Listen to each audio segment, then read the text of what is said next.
slim figure that looked good in her smart business suit. "When you said she'd be back, I hoped you might be wrong," she sighed. But here she is, and may God and all his saints help her." In truth, Alice was not at all surprised to see the younger woman here tonight, because it was not the first time today that Maddie had walked through these doors. If only Maddie could see through this bully. "All I can say is she must be a divil for punishment. God, when I think of the way you treat her—" Alice tossed her head. "She can't do without me," he declared smugly. "In fact, I haven't yet decided whether I'll have her back or not." "Oh, but you will, me boyo." Alice had no doubts about that. "Because without her, the punters would soon stop coming, and you'd be broken like a twig underfoot. You're a bad bugger, only she can't see it." She had no liking for this man who provided her wages, though she earned every penny twice over. While Steve Drayton valued and respected her, she could never respect him. He reminded her too much of her own cheating husband, Eamon. It was 5 years now since she'd walked out on him, and good riddance to the man. Childless, she had taken young Maddie to her heart, and loved the girl as her own blood. Steve might love her, and he might not. Alice could not be sure, but it was a strange, destructive love. "I do love her," Steve said, answering her unspoken question. "The thought of losing her sends me wild. Then I hit her out and hurt her. Last time we had a set to, she took a terrible beating, and all for something and nothing.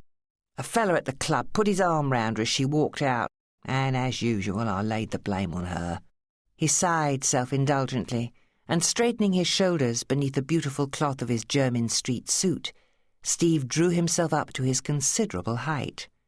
"She always comes running back. It only goes to prove how bad she wants me." "Why don't you marry her?" He laughed. "Ha! I never marry my women. Can't trust a single one of 'em. My old mother taught me that, a poxy tart.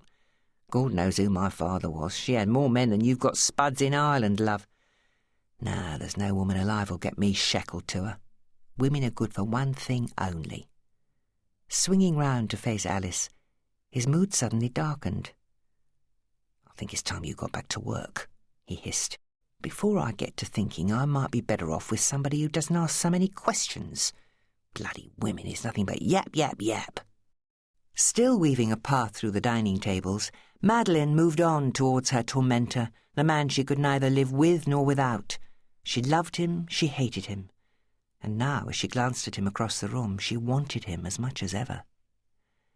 Not overly handsome, Steve Drayton was a big man, fit and toned, with an aura of power about him that was very sexy, and a certain kind of look, from his narrow hazel-coloured eyes, that could turn Maddie's blood to water.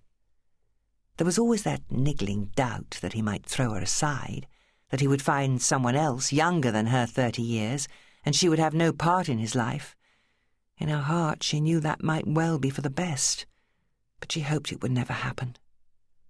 Now, though, she had something to tell him, something that might seal their future together once and for all. "So, here you are at last, eh? Took you long enough to make your way back, didn't it?" he said in the softest tone that made her shudder. "You needed to punish me, was that it?" He traced her jawline with his finger. "That's not true, Stephen, you know it," she whispered. "So why don't you tell me what the truth is, then?" He stepped closer. "Where have you been hiding? Got a bit on the side, is that it?" "Will you leave her be?" Alice quickly intervened. "Go easy on her, for heaven's sakes," she urged. "There's 1,000,001 eyes trained on yous." The regulars called out now. "Come on, Madeline, we've missed you. Get up and strut your stuff." The clapping rose to a deafening crescendo. "We want Songbird! We want Songbird!" All right. Laughing, she gestured towards the stage. "I'm on my way." As she turned from him, Steve caught her by the arm.